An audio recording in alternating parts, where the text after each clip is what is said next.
হঠাৎ এসে একজন আমাকে চকলেট দিল। এই যেন এক প্যালেস, কলকাতার পাশেই এত সুন্দর মন্দির। তো সবাই কেমন আছো? কলকাতার এত কাছে এত সুন্দর একটা জায়গা আছে জানতামই না। আজকে আমি আর মা ওখানেই যাচ্ছি। এখন বাজে 11টা, সেই মতো কিন্তু আমি বেরিয়েও পড়েছি। আমার বাড়ি থেকে কিন্তু 25 কিলোমিটার বেহালা ছাড়িয়ে ডায়মন্ড হারবার রোড ধরে কিন্তু যেতে হবে। আমার পিছনে একটা কলা গাছ দেখতে পাচ্ছ। আমি একটা গ্রামে কিন্তু ঢুকে পড়েছি, অনেকটাই ভেতরে কিন্তু চলে এসেছি, যেহেতু এখন মন্দির বন্ধ, মন্দির খোলার সময় হয়নি। এই হচ্ছে গ্রামটা। এখন ঘড়িতে বাজে 2টো, মন্দির খুলবে 4টের সময়। মন্দিরটা আসলেই এতটা সুন্দর, তোমাদেরকে আমি দেখাচ্ছি ভেতরে ঢুকে। আগে মন্দির খুলুক। ওহো, আমি কোথায় এসেছি সেটাই তো তোমাদেরকে এখনো বলিনি। জায়গাটার নাম কিন্তু পৈলান মন্দিরই বলে সবাই, কিন্তু এটার নাম স্বামী নারায়ণ মন্দির। লম্বা সময় মন্দিরের গেটের সামনে দাঁড়িয়ে এইভাবে অপেক্ষা করছিলাম কখন মন্দিরের গেট খুলবে। এখানে আবার মাছকে সবাই মুড়ি খাওয়াচ্ছে। গ্রামে যখন দাঁড়িয়েছিলাম তখন কিন্তু লাইভ করেছিলাম, সেটা দেখেই কিন্তু একটা বোন চলে এসেছিল এবং আমার জন্য একটা চকলেটও আবার নিয়ে এসেছিল। বোনের মতনই কিন্তু অনেকেই চলে এসেছিল। থ্যাংক ইউ বোন এই চকলেটটা দেওয়ার জন্য। আমি তো খুব খুশি হয়ে গেছি সত্যিকারের। আমি কিছু দিতে পারলাম না, হঠাৎ করে যেহেতু দেখা হয়ে গেল। মাকেও এখানে একটা চকলেট দিচ্ছে। মা তো এখানে নেবেই না, কিন্তু জোর করে ধরিয়ে দিল। থ্যাংক ইউ এতটা ভালোবাসার জন্য। এইবারে খুলছে মন্দিরের গেট, এবারে ভেতরে যাবো এবং তোমাদেরকে দেখাচ্ছি মন্দিরটা ঠিক কেরম। চট করে ভেতরে গিয়ে সঙ্গীকে পার্কিং এ রেখে দিলাম। মন্দিরের ভেতরে কিন্তু একদমই ভিডিও করা এলাও নেই, তাই আমি বাইরে থেকেই তোমাদেরকে দেখাতে পারবো। একদম ওপরে গিয়ে কিন্তু দেখাতে পারবো না ভিডিওতে। এখানে এসে যেটা শুনলাম সারা পৃথিবী জুড়ে কিন্তু এই মন্দির আছে এবং মেন মন্দির আছে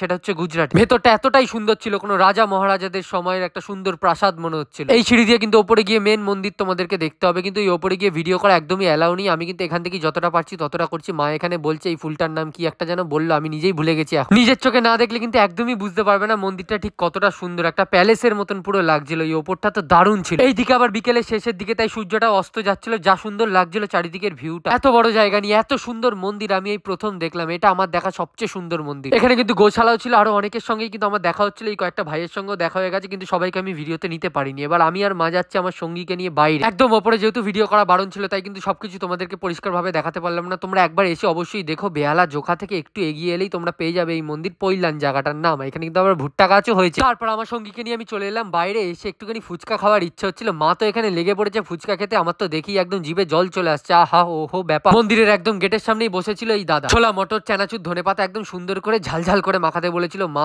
একদম গবর গবর খাচ্ছে। আমার তো দেখি একদম জিভ থেকে একদম টপ টপ পড়ছে। তারপরে আমার মুখেও একটা পুড়ে দিল। ওরে বাবারে কি ঝাল! আমার মা ফুচকাতে এত বেশি ঝাল খায় যে খাওয়াই যায় না। ও তবে ফুচকাটা কিন্তু একদম কচমচে, একদম দুর্দান্ত খেতে ছিল। এবার যাবো সিধা বাড়ির দিকে। ঝালে তো একদম মরে যাচ্ছে, আমার লাগবে একটুখানি জল। এবার সিধা যাই বাড়ির দিকে, যেহেতু অনেক দূর যেতে হবে। বাড়ি এতে এতে পুলিশের আবার একটুখানি হ্যারাসমেন্টের শিকার হয়েছিলাম। ওই যে টাকা চাওয়ার একটা স্বভাব আছে ওদের। থাকা এই ভিডিওতে বললাম না, ওইসব পরের ভিডিওতে কোনো একদিন বলবো। যাওয়ার পথে একটুখানি বেহালায় থেমে গেছিলাম। মায়ের একটা জিনিস নেওয়ার ছিল, তাই এখানে একটা চা নিয়ে নিয়েছি। চায় একটা চুমুক দেওয়া যাক। সকালে সন্ধ্যে চা ছাড়া কিন্তু আমার একদমই চলে না। চাটা কিন্তু দারুণ খেতে ছিল। সারাদিন এদিক ওদিক করার পর শরীর আর দিচ্ছে না, সিধা চলে আসি তারপরে বাড়িতে। আমার সাথে সাথে কিন্তু আজকে মাও ক্লান্ত হয়ে পড়েছে। পৈলান মন্দির কিন্তু তোমাদেরকে ঘুরিয়ে দেখালাম যতটা পেরেছি ততটা। রাস্তায় দেখা হয়ে গেছিল ঘুরতে ঘুরতে অনেকের সাথে। থ্যাংক ইউ সবাইকে এতটা ভালোবাসা দেওয়ার জন্য। আজকে ভিডিওটা আমি এই অবধি রাখবো। তোমাদের সঙ্গে দেখা হবে আবার কালকে। ততক্ষণের জন্য টাটা সবাইকে।